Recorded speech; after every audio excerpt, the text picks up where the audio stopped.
Buenas tardes compañeros, mi nombre es el médico Sergio Rosas Contreras y hoy voy a hablarles un poco sobre mi proyecto integrador que va a ser sobre una epicondilitis lateral o codo de tenista. Conforme a la epidemiología los estudios nos dicen que puede ser de 1 a 7 personas entre cada 1000 habitantes. Los estudios también nos comentan que no forzosamente tiene que ser un deportista. Puede ser desde una ama de casa, una persona que se dedica a cuestiones de limpieza o hasta cualquier otra labor o ocupación. Conforme a su etiología nos indica que tiene que ver mucho conforme a un músculo que ya lo hemos visto en clases, se llama el extensor radial corto del carpo. Como sabemos, este músculo tiene un origen en el epicóndilo lateral y se inserta alrededor de la base del segundo y tercer metacarpiano. Conforme a su fisiopatología nos habla mucho de que tiende a ser una hiperextensión lo que nos puede causar esta lesión, o también sobre una pronación muy exagerada o brusca conforme a algún tipo de movimiento también que sea muy repetitivo constantemente, o hasta algún tipo de movimiento donde se pueda involucrar más que todo la porción lateral del codo. Conforme a sus manifestaciones clínicas, el paciente puede presentar dolor, inflamación en la parte lateral del codo, nos puede llegar a sentir alguna cuestión de sensación anormal o parestesia en la parte anterior del hombro o hasta en la parte posterior del antebrazo también. En cuestión del antebrazo también puede ser en su parte anterior o puede llegar hasta presentar alguna parestesia en la parte posterior de la mano. Es difícil que también pueden llegar a presentar también lo que viene siendo la flexión o hasta la misma extensión como tal del codo. Conforme a su escala de valoración, hay una escala por parte del doctor Nilch y Adams que nos dice del 1 al 7 qué tanto le puede estar doliendo al paciente, y entre más dolor se tiene que hacer una evaluación mucho más exhaustiva. Conforme a su diagnóstico, el 90% de estos padecimientos tienden a ser mediante la valoración clínica, y en algunos 80 o 90% para confirmarle completamente puede ser desde una radiografía hasta un eco guiado como tal de los tejidos blandos nomás para confirmar. Conforme a algún diagnóstico diferencial que podamos sospechar, pueden ser fracturas tanto de los huesos que estén involucrados, síndrome compartimental, una epicondilitis medial o hasta alguna otra alteración.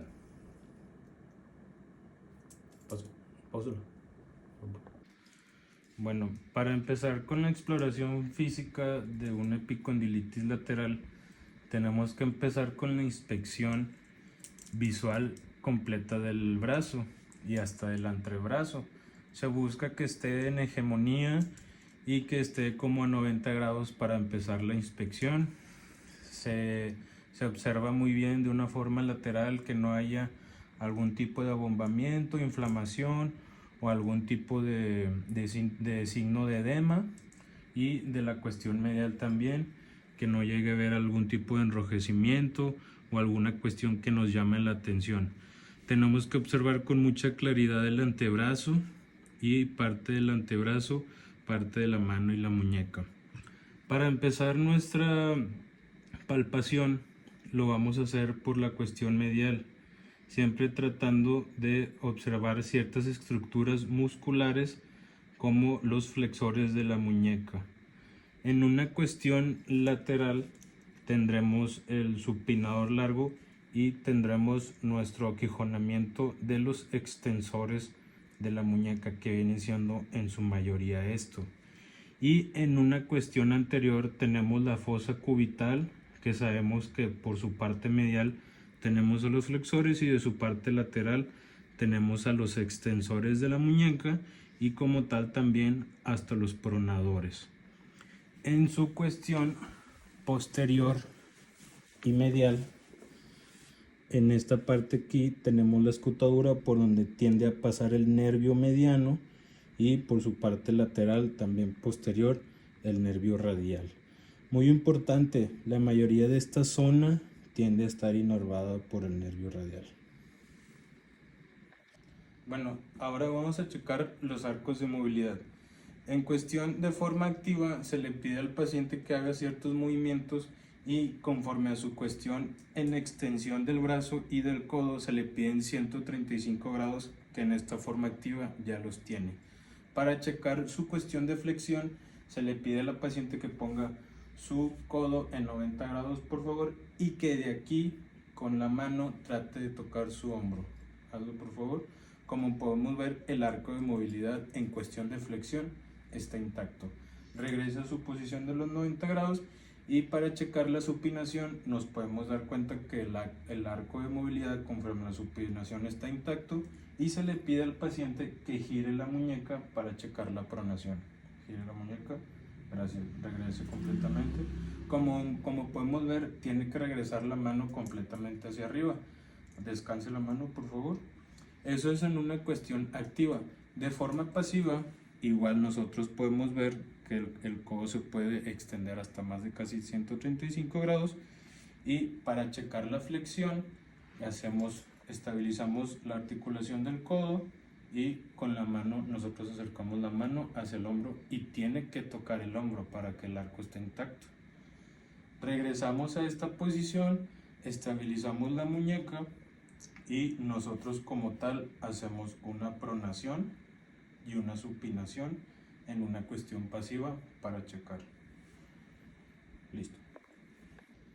En las pruebas neurológicas la dividimos en tres porciones: pruebas musculares, pruebas de reflejos y pruebas de sensibilidad. Para checar la musculatura y checar en cuestiones de flexores, los primarios que vienen siendo el braquial y el bíceps braquial y el braquial anterior, se le pide al paciente 90 grados y nosotros, sosteniendo la articulación, empezamos a hacer el movimiento de flexión. Se le pide al paciente que siga haciendo el movimiento de flexión mientras nosotros hacemos una resistencia y el paciente llega a donde tiene que flexionar. Para la cuestión de la extensión, igual estamos tratando de explorar el nervio radial en su cuestión posterior conforme a su extensor primario, que es el tríceps braquial, y el secundario, que es el anconio. Empieza la exploración, se le pide al paciente que haga una resistencia y la vence para que extienda completamente. Listo. En cuestión del supinador principal tenemos al bíceps braquial y al braquial anterior inervados por el nervio musculocutáneo. Y en cuestiones de pronación tenemos al pronador cuadrado y al pronador redondo, pero el pronador redondo está inervado por el nervio mediano y estamos checando la rama C6, y el pronador cuadrado está inervado por el nervio mediano en su rama interósea, pero estamos checando la sección C8T1.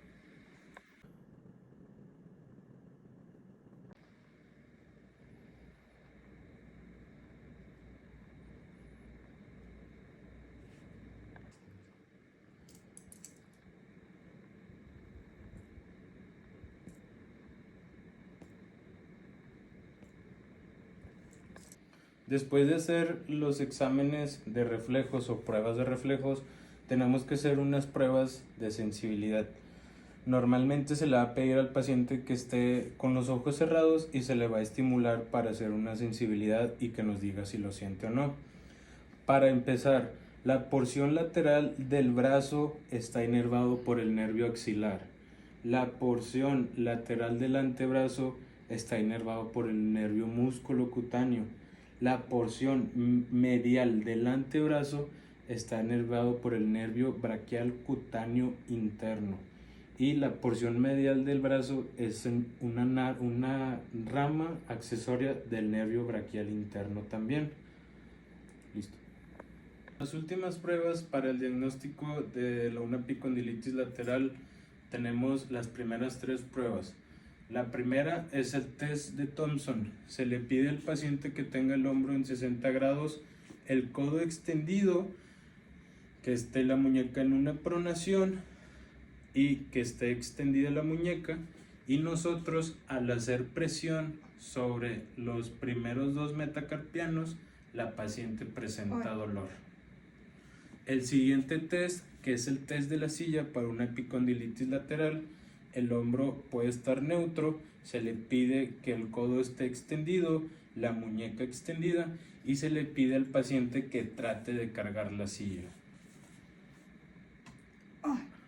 En esta cuestión, este test también llega a ser positivo al momento en el que la paciente le duele al tratar de elevar la silla. Y por tercero tenemos el test de Cosen. El test de Cosen, el codo puede estar igual flexionado, la muñeca también tiene que estar en pronación y se le llega a pedir al paciente que haga una lateralización de la muñeca. Hágalo por favor, el cual ellos o el paciente llega a presentar dolor a la resistencia de la prueba. Listo. Bueno, las últimas 3 pruebas son 2 pruebas y un signo. Tenemos también que checar los ligamentos tanto medial como colateral. Para eso hacemos una prueba de estabilidad de los ligamentos. ¿Cómo es? Se sostiene el brazo por la cuestión posterior, se sostiene el hombro y para checar el lateral tratamos de hacer un movimiento medial para checar el lateral y para checar el medial hacemos un movimiento lateral para checar la estabilidad de dichos ligamentos. Como podemos ver, aquí están estables. Y la última prueba que llega a ser de las más fidedignas para esta cuestión de la epicondilitis lateral se llama como tal la prueba del tenista o codo de tenista. Sujetamos la articulación del codo, hacemos una pronación como tal y nosotros al estimular ahí llega a presentar dolor el paciente como tal, que es a la flexión o a la extensión de la muñeca.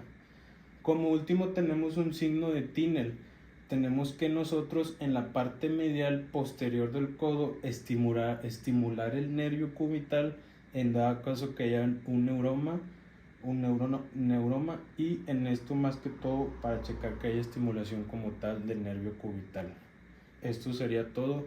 Gracias y espero que les sirva.